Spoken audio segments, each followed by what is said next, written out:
Kompetisi Liga 1 tahun 2022 yang sempat tertunda akibat tragedi Kanjuruhan akan segera dilanjutkan kembali. Dari informasi yang mencuat, Liga 1 kembali akan dilanjutkan mulai tanggal 18 November 2022 mendatang. Sejumlah laga yang tertunda akan menjadi agenda utama, termasuk di dalamnya big match antara Persib Bandung menghadapi Persija Jakarta yang semestinya digelar pada tanggal 2 Oktober 2022 lalu.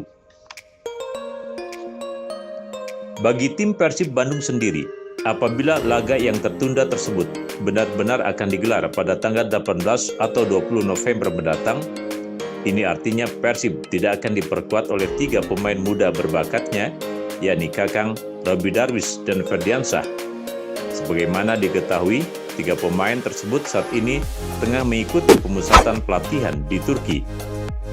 Untuk selanjutnya mulai tanggal 5 November mendatang, ketiga pemain Persib ini bersama para pemain yang tergabung di Timnas U20 akan segera menuju Spanyol guna mengikuti pemusatan pelatihan di Spanyol sampai tanggal 4 Desember mendatang.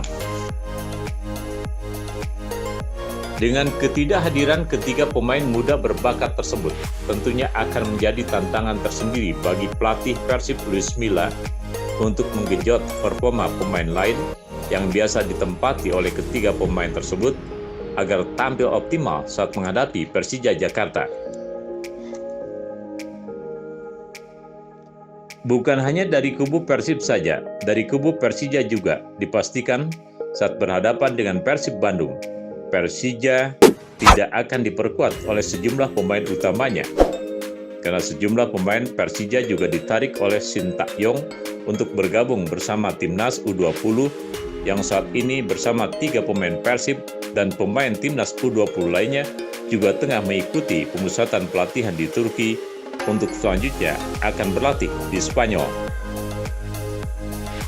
Pemain-pemain Persija yang juga bergabung dengan Timnas dan kini berlatih di Turki untuk selanjutnya berlatih di Spanyol antara lain Alfrianto Niko, Cahya Supriyadi, Doni Tri Pamungkas, dan juga Frankie Dianer Misa.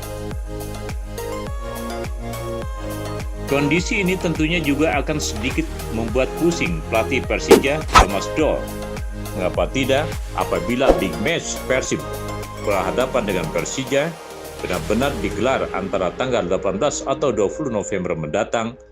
Ini artinya Thomas Doll harus benar-benar bisa menempatkan pemain-pemain pelapis untuk bisa mengoptimalkan peran dari para pemain inti yang kini bersama-sama pemain-pemain lainnya bergabung di Timnas U20, berlatih di Turki dan juga nanti di Spanyol. Lalu akan bagaimanakah laga big match antara Persib dan Persija nanti? Tentunya masih akan kita nantikan.